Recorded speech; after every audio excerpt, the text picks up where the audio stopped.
शैक्षणिक, क्रीडा, शेती, व्यावसायिक, राजकीय, गुन्हेगारी क्षेत्रातील माहिती देणारं एकमेव news channel PG news Marathi.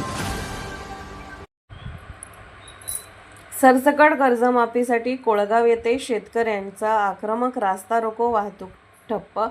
राज्यभरातील शेतकऱ्यांच्या विविध प्रलंबित मागण्यांसह प्रामुख्याने सरसकट कर्जमाफी झालीच पाहिजे या मागणीसाठी आज कोळगाव येथे संतप्त शेतकऱ्यांनी मुख्य रस्त्यावर उतरून तीव्र रास्ता रोको आंदोलन केले। शेतकऱ्यांच्या या अचानक आणि आक्रमक पवित्र्यामुळे परिसरातील वाहतूक ठप्प झाली असून रस्त्याच्या दोन्ही बाजूंना वाहनांच्या लांबच लांब रांगा लागल्या होत्या। शेतकऱ्यांच्या मुख्य मागण्या: सर्व शेतकरी बांधवांना कोणत्याही अटीशिवाय सरसकट कर्जमाफी मिळाली पाहिजे, शेतीमालाला हमीभाव मिळावा आणि थकीत अनुदाने तात्काळ जमा व्हावीत। चालू हंगामासाठी बँकांकडून नव्याने पीक कर्ज वाटप प्रक्रियेतील जाचक अटी रद्द कराव्यात। आंदोलनाची धग आणि घोषणाबाजी: सकाळच्या सुमारास कोळगाव आणि परिसरातील शेकडो शेतकरी एकत्र आले। शेतकऱ्यांनी सरकारविरोधात तीव्र घोषणाबाजी केली। शेतकऱ्यांना सरसकट कर्जमाफी मिळालीच पाहिजे, शेतकरी एकजुटीचा विजय असो अशा घोषणांनी संपूर्ण कोळगाव परिसर दणाणून गेला होता।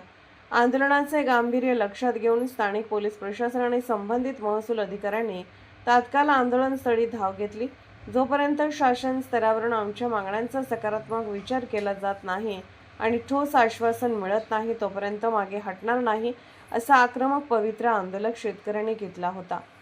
प्रशासनाला निवेदन सादर: अखेर उपस्थित जबाबदार अधिकाऱ्यांनी शेतकऱ्यांच्या भावना सरकारपर्यंत पोहोचवण्याचे लेखी आश्वासन दिल्यानंतर आणि आंदोलकांकडून निवेदन स्वीकारल्यानंतर शेतकऱ्यांनी रास्ता रोको मागे घेतला। यानंतर वाहतूक संथ गतीने पूर्वपदावर आली। या आंदोलनात कोळगाव परिसरातील प्रमुख शेतकरी नेते, विविध संस्थांचे पदाधिकारी आणि मोठ्या संख्येने तरुण व ज्येष्ठ शेतकरी बांधव उपस्थित होते।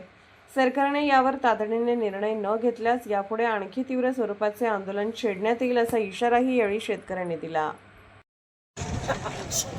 मित्रांनो, हे नैवेद्य खाणारे लोक आहेत, फक्त आपल्याला तटस्थ म्हणणार। 104 आमदार शेतकरी आहेत, 104 आमदार, आणि बाकीचे सुद्धा शेतकरी आहेत पण शेती करीत नाहीत। म्हणजे 288 चे 288 आमदार शेतकरी आहेत, पण त्यांना गरज नाही कर्जमाफीची, ते बसतच नाही। मग कशाला बोंबलतील तिथं? बच्चू भाऊ एकटाच ओरडतोय आणि बाकीचं कोणी ओरडत नाही। म्हणून आपण सगळ्यांनी डोक्यात घेतलं पाहिजे, काँग्रेसचा आमदार असू द्या, नाही तर भाजपचा असू द्या, नाही तर राष्ट्रवादीचा असू द्या, नाही तर शेकपचा असू द्या, नाही तर अपक्ष असू द्या, त्या आमदारांच्या चौकशी लागतील म्हणून ते बोलत नाही। मग जेवढे आमदार आहेत हे सगळे गब्बर असल्याशिवाय गप्पीत का?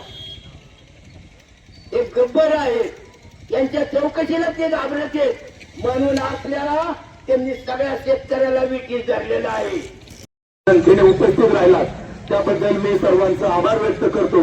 खरं तर हा कर्जमाफीचा जो आदेश शासनाने काढलेला आहे, मागच्या आठवड्यामध्ये ठाण्याची ऑडिटरची कंपनी म्हणजे ऑडिटर इथं आले होते सोसायटीमध्ये, आणि त्यांचा निकाल धोका दादासाहेब निर्भळांनी आणि संजूदादा नलगेंनी घेतला तर अतिशय कमी लोक त्या कर्जमाफीमध्ये बसतात।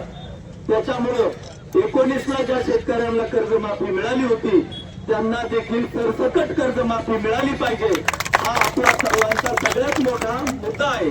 दुसरी गोष्ट, आता नामखिले पावड्यांनी सांगितल्याप्रमाणे, शेतकरी संघटनेचे नेते त्यांनी सांगितल्याप्रमाणे मी देखील शेतकरी आहे। 14-15 वर्षापूर्वी कापसाला 6100 रुपये बाजार आम्ही स्वतः विकला होता। 8000 ने तूर विकली होती, हरभरा 8000 ने विकला होता, त्याचबरोबर मका 2400 रुपयाने विकली होती, सोयाबीन 4800 रुपयाने विकलं होतं। आणि आजचा बाजार काय? अरे कमीत कमी शासनाला एवढं तर कळलं पाहिजे की दरवर्षी 200-300 रुपयाची जर वाढ झाली असती तर हा प्रत्येक माल आज 6-7 हजाराच्या, 8 हजाराच्या, 10 हजाराच्या पुढे गेला असता आणि शेतकऱ्यावर कर्ज झालं नसतं। पीजी न्यूज मराठी चॅनलला लाईक करा, शेअर करा आणि सबस्क्राईब करा।